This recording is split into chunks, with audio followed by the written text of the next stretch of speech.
Hi, and welcome to Understand. Let me show you today how you can use Understand to create a world-class data stories that only companies like McKinsey or Financial Times could have afforded so far in less than 5 minutes. So McKinsey has recently published this beautiful Technology Trends Outlook 2023 that contains one interesting data story about the 15 tech trends. It's this one.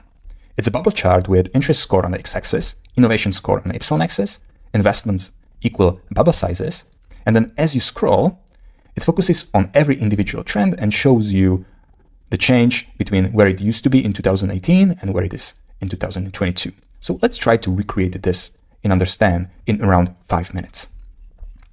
So I'll go to my Understand account and I'll start by creating a new story.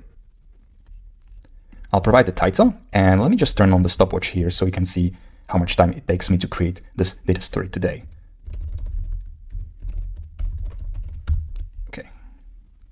Here are the stopwatch.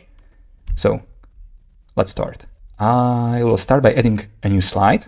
And today we need a bubble chart with a change because this is what the McKinsey report shows. So if I click on it, you see that Understand creates a default chart for me. And it tells me that I actually need 7 columns to populate my chart. In the first column, there should be elements. So the tech trends that I want to be talking about. Then I need 2 columns for x-axis, 2 columns for y-axis, and 2 columns for a size bias because I want to show a previous value and I want to show a current value. So in my case, the elements will be actually trends. So this will be a trend. On x-axis, we will have interest. On y-axis, we will have innovation. And on size by will be investment column name. And then we don't need to use this general previous and current titles because we know that our data are for 2018 and 2022. So let's rename it. We have the structure. If I go back to this report, I actually extracted all of these numbers into a small CSV file, which also has 7 columns with a trend, 2 columns for interest, 2 for innovation, and 2 for investment. So let's just copy this data. And let's paste them into our data editor.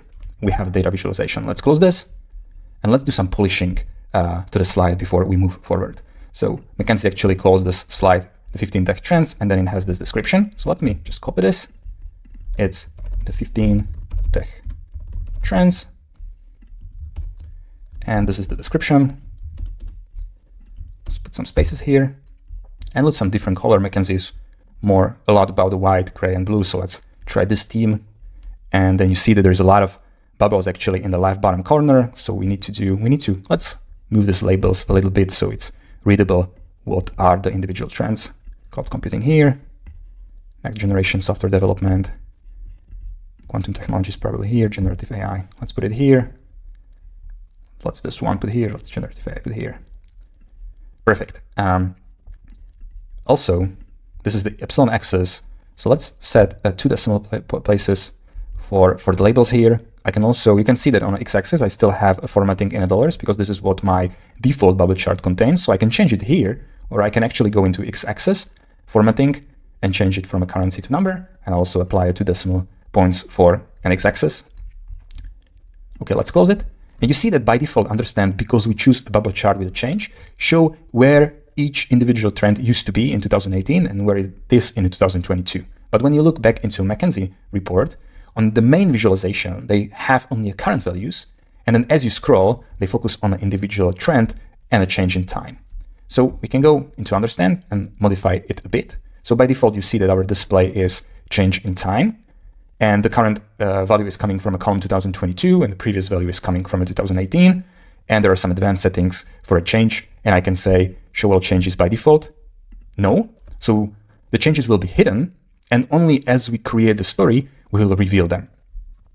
Perfect. So let's take a look how we can do it. Let me close this. I think the visualization looks pretty good right now. So when we go back into McKinsey, we see that the first step will be about the applied AI, and it will visualize the change from 2018 to 2022. So we can use the steps editor in Understand to create these layers of a story on top of a main visualization. So the steps editor, we don't have any steps yet, but I can go and I can create a first step, select the applied AI and say show change. And you see what Understand does. It automatically recognizes that this step will be about applied AI. It visualizes the changes between 2018 and 2022, and it also fades out everything else. So you can focus only on this individual trend, applied AI. But you can imagine that this will be a lot of work if I now need to go through 15 trends and create the steps manually. So understand is pretty clever, and we have some quick actions that you can apply to create this beautiful story. So one of them is that you want to show change of value one by one. And if I select this, you see that understand actually created an individual step for every trend we had in the data. So we have one for applied AI, one for industrializing machine learning, generative AI, and so on and so on. So the only thing I need to do right now is actually take these descriptions that McKinsey provides for every trend and paste it here. So give me a few seconds.